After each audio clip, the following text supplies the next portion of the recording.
Bienvenue au village de Balmoral, surnommé la Petite Beauce acadienne. Ici, l'engagement communautaire, la débrouillardise et l'initiative sont vitaux au développement de la région. Parmi les quelques 90 petites et moyennes entreprises balmoraloises, une se démarque, Alpa Équipement Limité.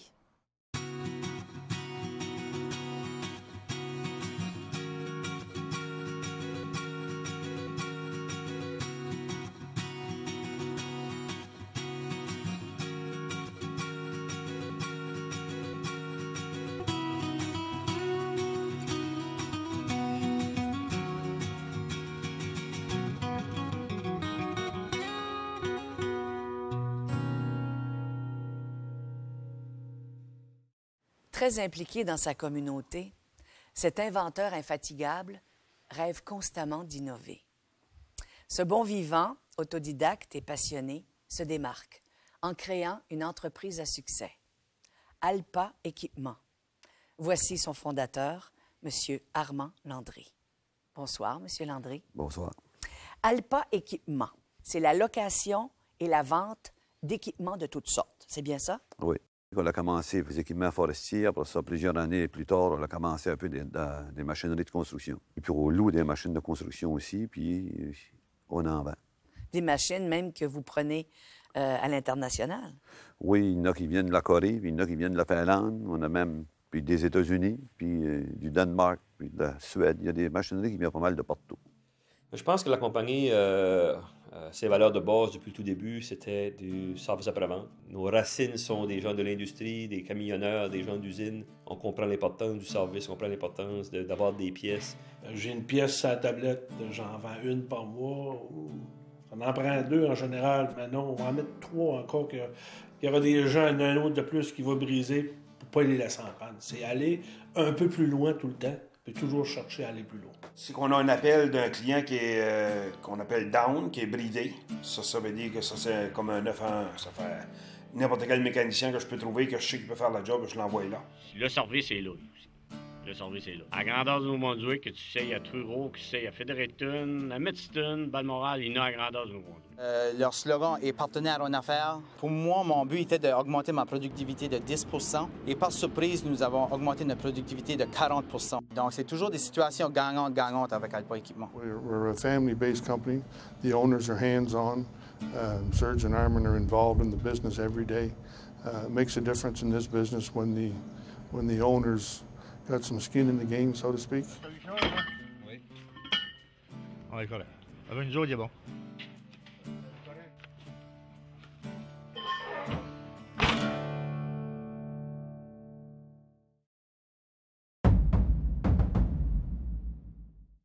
Ça fait combien d'années que vous avez votre entreprise? Bien, la compagnie Alpa Équipement a commencé en 1976. On n'avait même pas de garage. J'ai commencé ça dans ma maison. Tu trouves mon escalier de cave. On a mis des pièces dans la cave. C'est de même qu'on a commencé. La première année, j'étais dans ma cave de ma maison privée. Et puis, pourquoi Alpa? Bien, Alpa Équipement, moi, quand je travaillais à Delbois, je travaillais avec des camions. Puis il y avait un monsieur qui était à Delbois. Il était dans la comptabilité pour le CIP. Puis ça se connaissait très bien. Pour être assis sur un lit de camp une soirée pour dire ça. J'ai débuté à avoir 4 mois là-dedans. Puis il m'a dit, je pense que oui.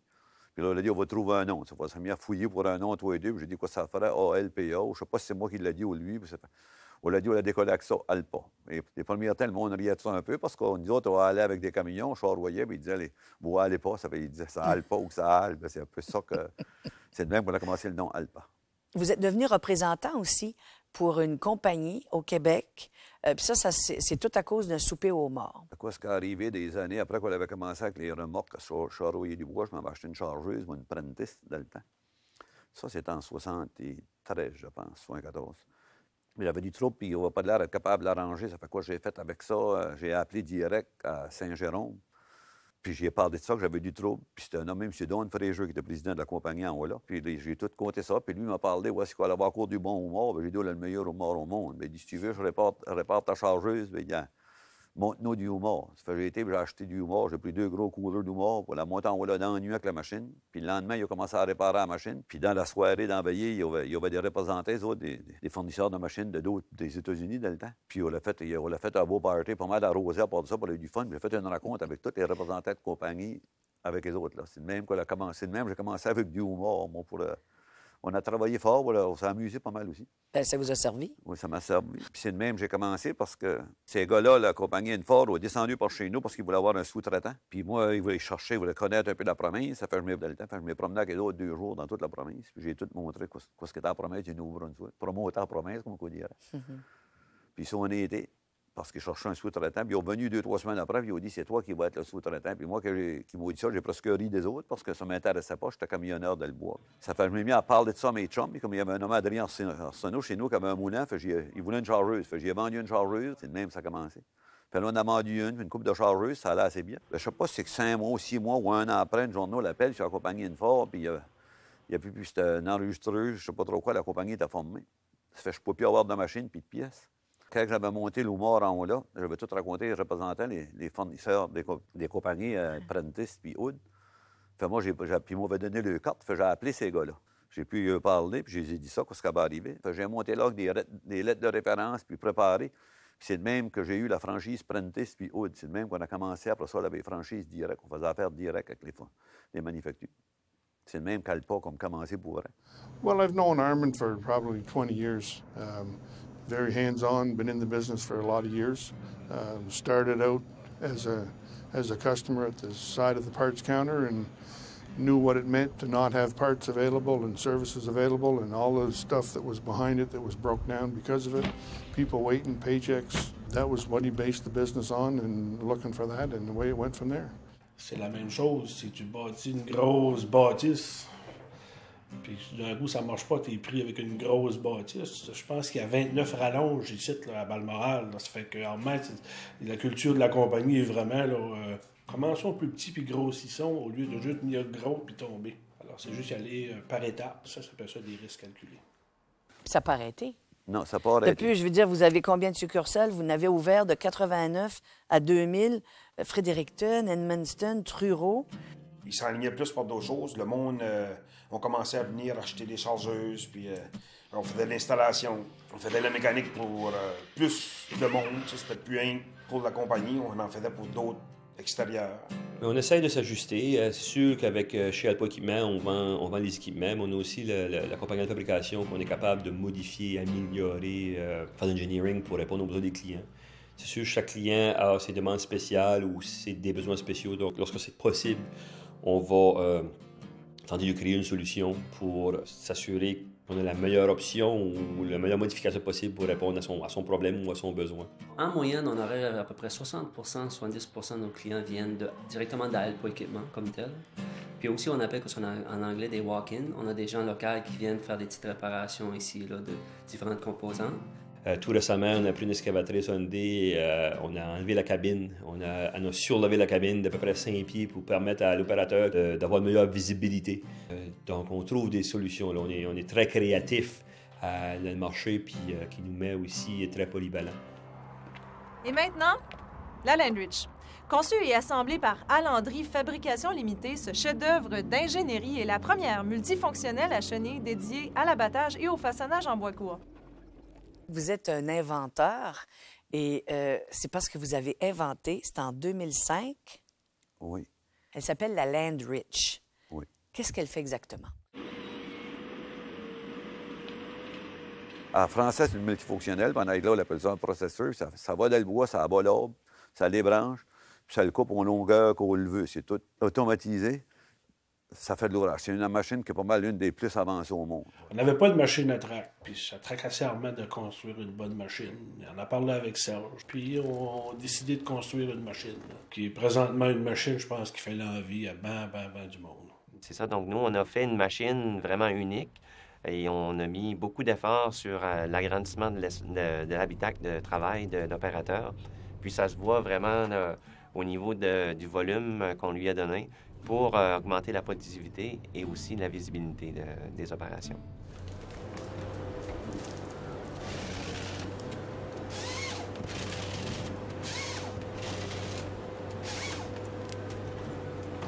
On fait des composantes pour eux autres, puis on fait beaucoup de réparations, modifications. Côté machinage, on fabrique des pièces custom pour la machine. Mais ça va de loin. Avec Armand et Serge, là, c'était un de leurs gros rêves. Puis nous autres, on fait beaucoup de pièces pour eux autres. Premièrement, la machine est conçue au Nouveau-Brunswick, qui est une grosse atout, que si tu brises, tu as du service comme tu veux, ça, le service est là. Ça, j'ai pas un mot à dire là-dessus. La Landrich, c'est notre bébé, c'est notre projet. On a mis beaucoup de temps et d'argent là-dedans. On importe des machines chez Alpha Equipment, ça fait des années de tous les pays. Mais là, présentement, on en a bâti une chez nous, à Balmoral, dans le fin fond des bois. Parce que des machines à track, que normalement, c'est ton côté droit, tu vois pas. Fait qu'elle, tu vois d'un bord comme de l'autre, tu vois bien. Puis une fois que ça, c'est tout aligné, les plans, on commence le découpage, que ce soit du tubing, on prend notre scie automatique. Puis là, on commence, c'est comme un puzzle en fin de compte. On a différents plans de la cabine, puis on commence avec le plancher. Après ça, les côtés sont fabriqués à l'intérieur, les portes sont faites chez nous. On fait beaucoup de modifications au fur et à mesure qu'on avance avec ça. Un de nos buts, c'était de trouver une façon d'avoir une meilleure économie d'essence. Les machines existantes sur le marché de nos compétiteurs, ou même qu'on vendait dans le temps, la consommation d'essence était énorme. On vendait déjà un produit qui arrivait de l'Europe différent à roues qui utilisait très peu d'essence. On parlait de 18 litres à l'heure comparé à 35 à 40 litres à l'heure. Donc, on voulait que la Landrich soit une machine en bas de 10 litres à l'heure. On parle de 10 litres à l'heure de moins en consommation d'essence pour une machine qui travaille en temps normal 4000 heures par année. On parle de 40 000 litres par année d'essence de moins. À une pièce de 25 du litre, c'est 50 000 $. La vie utile de la machine, c'est 5 ans. Donc, c'est 5 ans fois 50 000 $, c'est 250 000 $ d'économie pour les gens qui runnent le produit Landrich. Ça va jamais assez vite à votre goût, est-ce que je me trompe? Non, c'était ça n'allait jamais assez vite à mon goût. Bien là, sûr, l'âge avance, ça vient nous chercher un peu.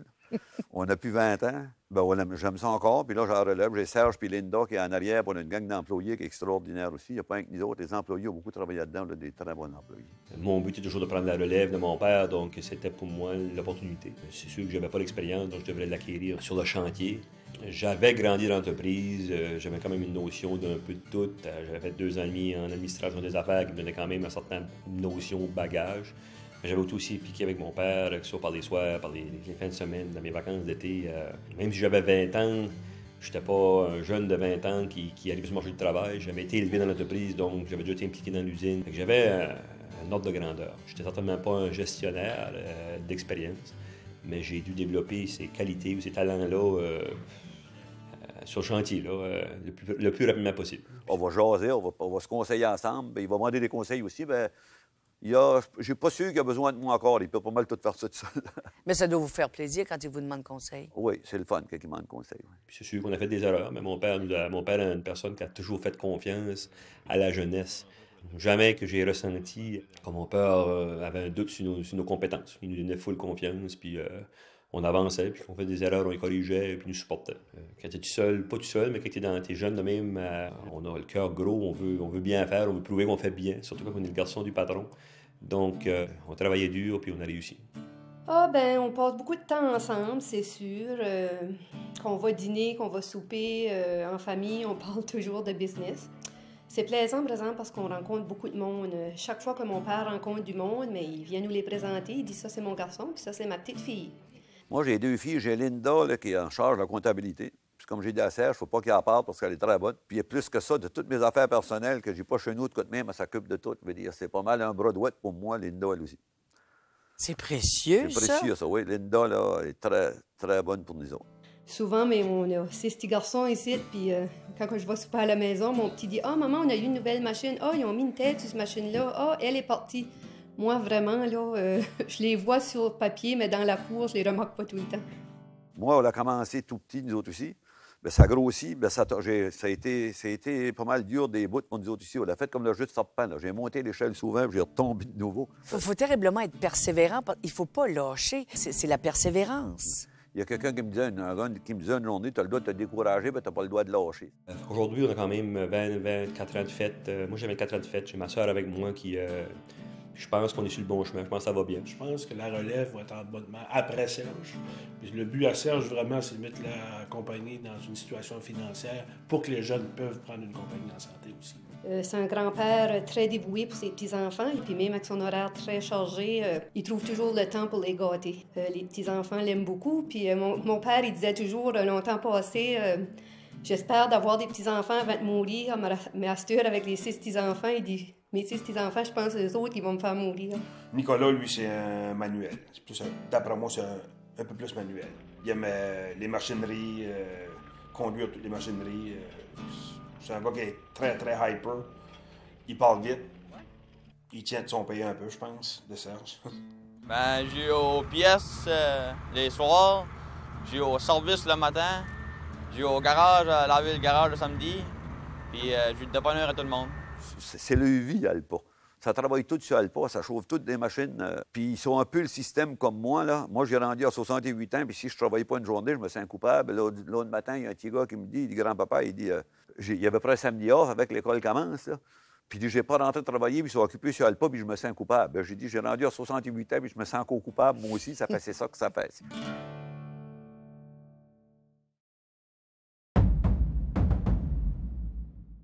Vous avez également une école de pilotage. J'ai eu une école de pilotage. C'est une passion pour vous? C'est une passion. On avait ça. On voulait piloter un peu, on s'amusait avec ça. J'ai ouvert une école de pilotage, moi puis un de mes amis, Gilles McIntyre.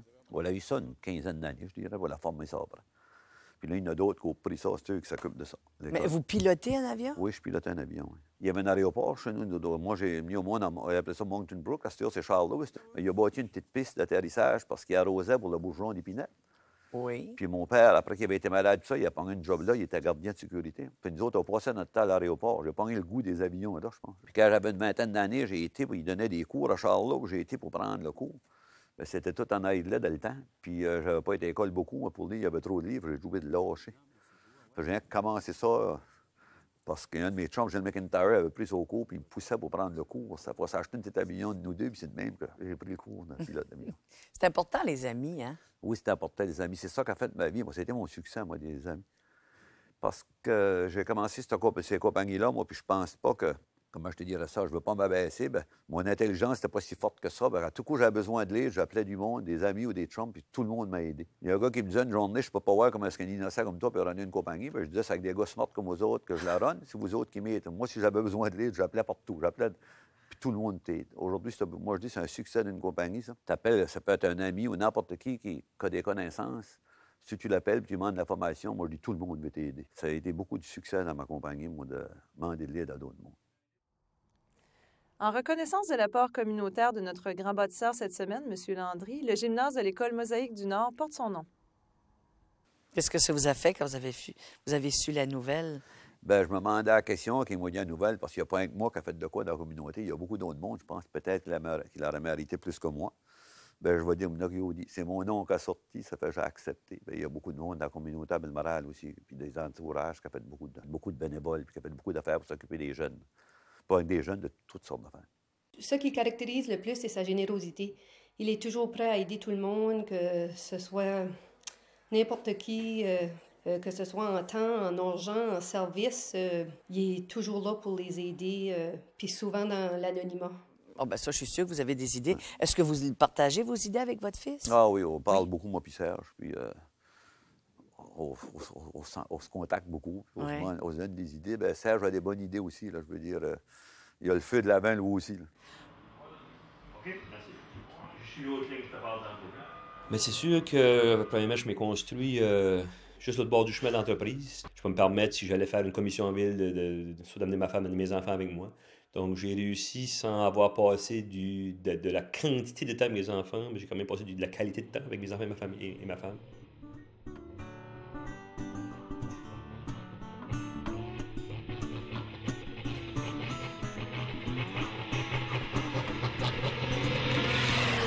M. Landry a définitivement transmis sa passion, en fait ses passions à son fils Serge, qui démontre son amour de la mécanique de manière assez très belle.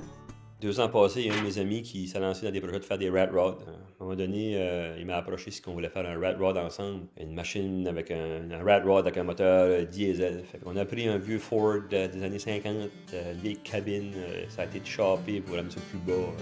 On a pris le moteur Mercedes-Benz qu'on met dans les Lane Rich, ou des Ponzi. On a créé un frame, engineer un frame de toutes pièces en neuf, une suspension neuve et tout récente. On a pris des composants de la Lane Rich, des composants de cylindre hydraulique. On a essayé de bâtir le rad rod de véhicule tout sur le thème forestier, technologique, mais à l'image de la compagnie aussi.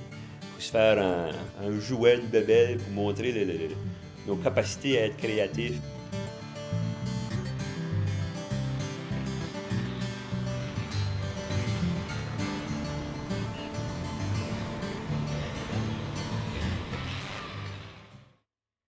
Dans toutes les industries, on a nos hauts et nos bas. C'est sûr que dans les années 2006, l'industrie forestière a eu une baisse. L'économie était mauvaise dans ce domaine-là. On a été impacté directement. On a dû se poser des questions, qu'est-ce qu'on faisait. On a mis un plan en place, puis on s'est diversifié, qui nous a permis de se lancer dans la construction, le municipal, l'industriel, faire un goût de travailler fort, embaucher des gens qui ont de l'expérience dans ce domaine-là, réapprendre à marcher des fois, parce que tu es habitué à avoir une certaine façon de faire, puis ce marché-là n'existait presque plus. Là, aujourd'hui, c'est rendu gros à 100 cours. C'est pour ça que j'ai peur pour Serge, puis Linda, puis les autres. On a vu des plus grosses compagnies que nous autres formées aussi. Ça fait que tu ne peux pas te vanter ou braguer puis dire « Ah, moi, j'ai une grosse compagnie, puis ça veut aller. » Tu ne sais pas quoi ça va arriver maintenant. Tu ne peux pas être en entreprise aujourd'hui, puis juste faire un 40 heures semaine, puis comme un job normal. Je pense que le fait qu'on met beaucoup d'heures, mais qu'on le fait avec passion et avec amour, et parce qu'on aime ça, c'est notre hobby, mais ça permet à l'entreprise de croître aussi. Puis je pense que c'est le succès de toute entreprise familiale comme la nôtre ou entreprise, les petites PME des régions, c'est l'implication des propriétaires.